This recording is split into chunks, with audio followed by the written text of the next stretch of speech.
सेंधा नमक खाने वाले सावधान, ये गलती पड़ सकती है भारी। नमस्कार दोस्तों, मैं डॉक्टर मनीष।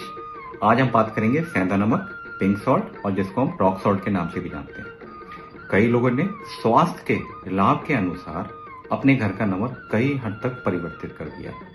उन लोगों ने आयोडीन नमक छोड़ के सेंधा नमक का प्रयोग करना शुरू कर दिया।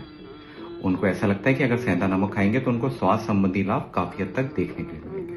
आखिर सेंधा नमक आता कहाँ से है, जानिए इसकी असली कहानी। ये एक पाकिस्तानी नमक है।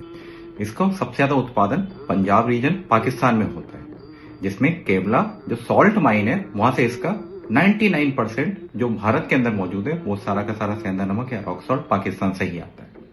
यह नमक भारत में बहुत मुश्किल से या बहुत कम ही देखने के लिए मिलता है। क्या सेंधा नमक खाने से ब्लड प्रेशर कम होता है, जानिए सच्चाई।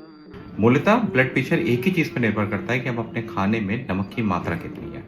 और आपने एक बात में हमेशा ही गौर किया होगा, आप जैसे ही खाना बनाते हैं तो सफेद आयोडीन नमक की जो मात्रा उपयोग में ली जाती है वो चुटकी भर होता है, और सेंधा नमक की जब मात्रा उपयोग में ली जाती है वो उससे काफी ज्यादा होती है। तो उसके कारण नमक में सोडियम की मात्रा काफी हद तक बढ़ जाती है, जिससे शरीर में ब्लड प्रेशर का उछाल काफी बार सेंधा नमक वाले मरीजों में काफी हद तक देखा गया। क्या सेंधा नमक खाने से सूजन कम होती है, जानिए सच। उन्हीं लोगों को ये लगता है कि अगर वो सेंधा नमक का उपयोग करेंगे तो उनके शरीर में सूजन की स्थिति नहीं आएगी, मगर ऐसा बिल्कुल नहीं है, क्योंकि इसमें सोडियम की मात्रा काफी हद तक बढ़ जाती है। क्योंकि इसका उपयोग में मात्रा काफी हद तक ज्यादा ली जाती है, तो शरीर में होने वाली सूजन काफी हद तक बढ़ सकता है। 84 मिनरल्स वाला सेंधा नमक सेहत का खजाना या सिर्फ एक भ्रम।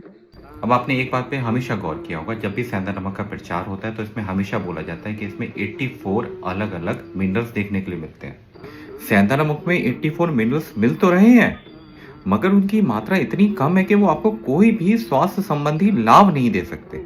हाँ, मगर अगर आप उन मिनरल से कुछ भी लाभ लेना चाहते हैं तो आपको एक दिन में कम से कम 20 से 25 लोगों के बराबर का नमक खाना पड़ेगा, जो कठिन है और बिल्कुल ही उपयोगी स्तर नहीं। सेंधा नमक और बुजुर्गों की सेहत, फायदा या धोखा।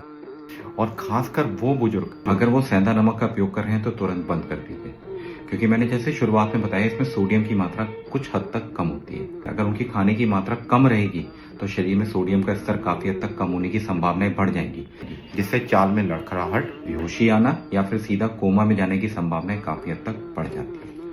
कई बार समाज में आपको भयभीत करने के लिए या बहकाने के लिए कई लोग आयोडीन नमक की काफी हद तक बुराई करेंगे।